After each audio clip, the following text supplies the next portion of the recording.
There are a lot of indications for transfusions in sickle cell disease patients. The one that's best studied has been stroke management and prevention. There are a large number of well-designed, well-implemented studies looking at stroke management for sickle cell disease patients. I would again note that a lot of those studies are done in children, so the information may not be perfectly transferable to the adult patient with sickle cell disease, but nevertheless, I think that stroke is clearly a defined role for transfusion management, including long-term transfusion management. There are some other well-defined indications for transfusions as well. In the short term, transfusion management for acute chest syndrome is a life-saving maneuver. Other indications would include multi-organ failure, aplastic crisis that can occur, hypersplenism, perioperative management for transfusions in sickle cell patients, priapism, and other surgeries, all would be considered reasonable uses of transfusions. So transfusions are one of the two disease-modifying therapies that can be used in sickle cell disease patients, the other being hydroxyurea. And so there's a clear, well-established role for sickle cell disease and transfusions. There are long-term benefits from transfusion therapy. They would include things like decreased pain and being able to mainstream patients. Often it helps them keep jobs and function better in general. It is a disease-modifying therapy, so there is a clear role for long-term transfusion therapy in patients with sickle cell disease.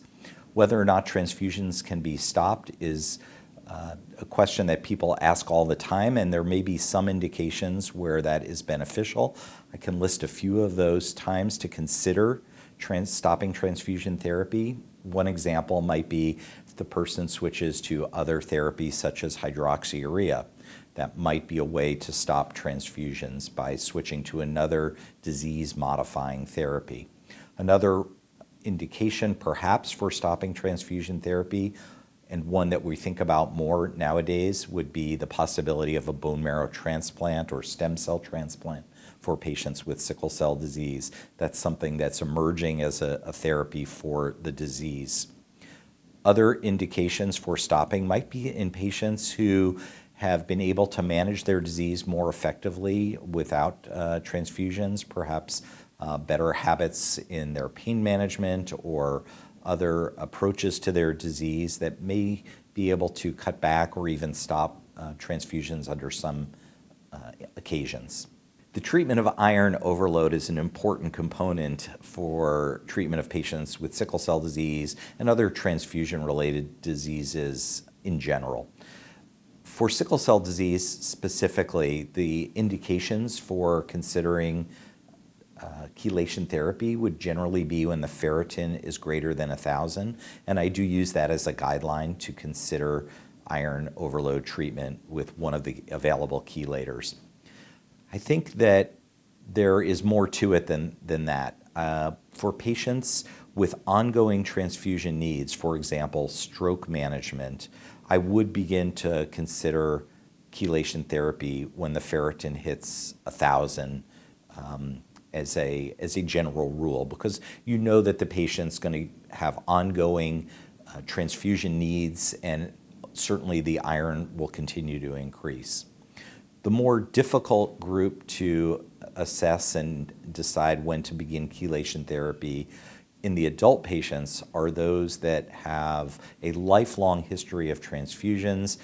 They may or may not be on an ongoing transfusion program, and their ferritins are 1,000 or perhaps above that, and you're not sure exactly how significant the iron overload will be in their long-term management.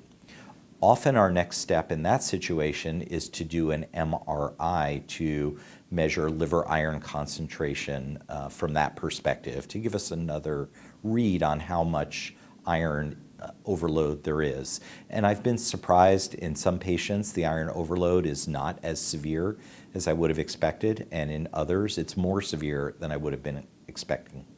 So that is often the next step on patients who have a lifelong history of transfusions, not clear how many more transfusions they're going to get, and whether or not they may or may not need chelation therapy.